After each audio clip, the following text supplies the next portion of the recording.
வாழ்க்கையிலயும் சரி, சீரியல்லயும் சரி, நம்ம நினைக்கிற எதுவுமே நடக்க மாட்டேங்குது. இன்னைக்கு மகாநதி எபிசோட்ல காவேரி தாத்தாவோட வெயிட் பண்ணிக்கிட்டு இருக்காங்க. விஜய் வருவாருன்னு சொல்லி. அவங்க சொல்லிக்கிட்டு இருக்கிறாங்க. ஃபேன்ஸ் எல்லாம் கூடியிருப்பாங்க. ஆட்டோகிராஃப், செல்ஃபின்றனால எடுத்துட்டு இருப்பாங்க. அதனால தான் விஜய் வர லேட் ஆகுது. விஜய் கையில போஸ்டரோட வாராரு. வந்தோனே கை வச்சுறாங்க. யாருங்க இத கிழிச்சது? இப்படித்தான் பொறாமையில பொங்குவாங்கன்னு.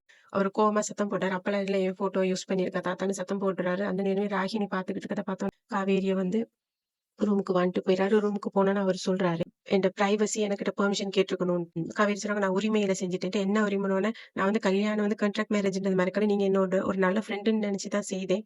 அப்படின்றாங்க. விஜய் சொல்றாரு, "நம்ம கல்யாணம் ஒரிஜினல் கல்யாணமே இருந்திருந்தா கூட, இப்படி நீ செய்றதுக்கு வந்து நான் என்னைக்குமே அலோவ் பண்ண மாட்டேன். என் ஃபோட்டோவ யூஸ் பண்ணணும்னு சொன்னா என்கிட்ட பெர்மிஷன் கேட்கணும். என் ஃபோட்டோ மட்டும் இல்ல, யாருடையும் யூஸ் பண்ணதுனா பெர்மிஷன் கேட்கணும். இது வந்து பிரைவசி சம்மந்தப்பட்டதுன்னு" சொல்றாரு. ஆனா காவேரி வந்து தான் செய்தது எதுவுமே தப்புன்ற மாதிரி இன்னுமே அவங்க புரியல.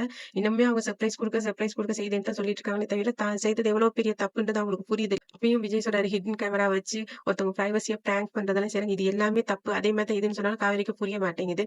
ரொம்ப சத்தம் போடுறாரு. காவேரி காத மூடிக்கிட்டு கீழ இறங்கி வராங்க. இந்த ராகினி நடந்த விஷயத்த சொல்லி பாட்டிய ஏத்தி விட்டுறாங்க. பாட்டி போறாங்க விஜய் கிட்ட கேட்கறதுக்கு. காவேரி தாத்தா கிட்ட வந்து சொல்றாங்க, "எப்படி தாத்தா ஒரு மனுஷனால இப்படி நான் ஸ்டாப்பா கதைக்க இயலும்?" அப்ப தாத்தா சொல்றாரு, "அவனுக்கு வந்து நீ அவன் ஃபோட்டோ யூஸ் பண்ணது கோவம் இல்ல. ஆதங்கம் தான். அதனால தான் ராகினி உனக்கு திட்டக்கூடாதுன்னு உன்ன ரூம்க்கு கூட்டிட்டு போயிட்டு திட்டுனான்னு" சொல்றாரு. ஆனா காவேரிக்கு இன்னும் புரிஞ்ச மாதிரி எனக்கு புரியல. அந்நேரம் ராகினி வந்து தாத்தா கிட்ட சொல்றாங்க, "தாத்தா நீங்க காவேரி எது பண்ணாலும் நீங்க சப்போர்ட் பண்ணீங்க தாத்தா. ஆனா இது இவ்வளவு பெரிய தப்புன்றாங்க."